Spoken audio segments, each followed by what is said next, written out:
அருட்பெரும் ஜோதி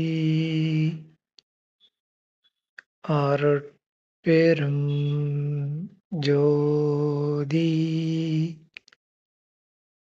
தனிப்பெரும் கருணை அருட்பெரும் ஜோதி.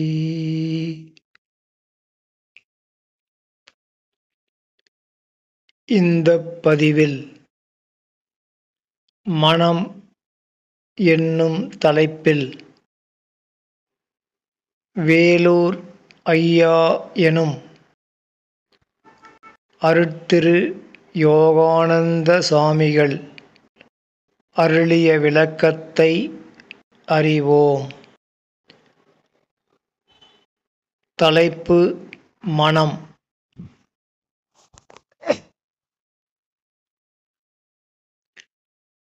இந்திரிய காட்சிகளின் புற விடய அனுபவங்களின் இருப்பு மனம் எனப்படும்.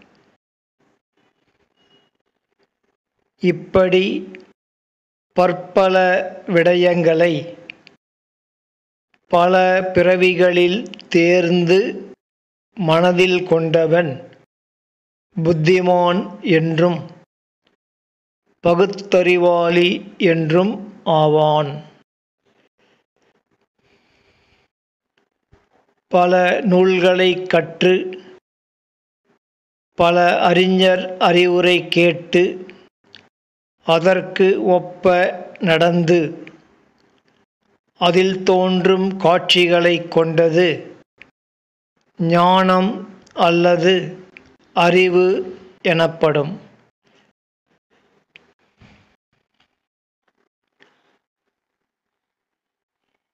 பரதெய்வ அனுபவங்களை அவர்களை வேண்டி வணங்கி அவர்கள் இவர்களுக்கு அருளும் அனுபவங்களை அறியும்போது சித்தர் முத்தர் ஞானி என்றும் விளங்கும். அருள் அறிவிக்கும்போது உணர்ந்தும் செயல்படும்போது அனுபவித்தும் அனுபவ உண்மையை மற்றவருக்கு வாக்கினால் வெளிப்படுத்தவும் காண்கின்றோம். இதனால் அறிந்து கொள்வது என்ன?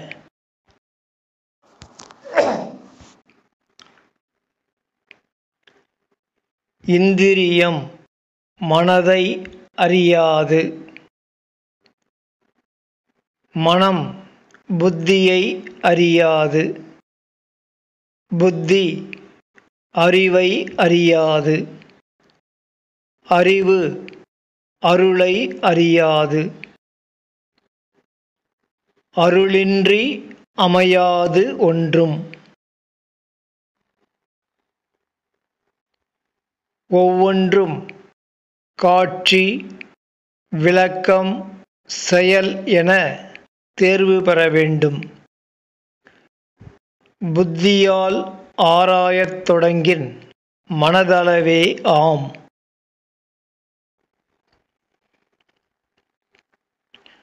மனதை அடக்கினால் ஞானி ஆக மாட்டாய். பெற வேண்டியதை விளக்கம் செயல் அனுபவம் என பல மேல்நிலை மாற வேண்டும். மன வாக்குக்கு எட்டாது எனவும் சிந்தையும் மொழியும் செல்லாது எனவும் அறிவித்தது இதுவே. மொழி மொழிவது யார்? மொழிந்தவன் அனுபவம் அம்மொழியில் உள்ளது. உனது தகுதிக்கு ஏற்ப விளங்கப் பெறலாம். எல்லாம் வல்லது அருள்மொழி. விளக்கம் முற்றிற்று. இப்பதிவும் முற்று பெறுகின்றது. அருட்பெரும் ஜோதி அருட்பெரும் ஜோதி தனிப்பெரும் கருணை அருட்பெரும் ஜோதி.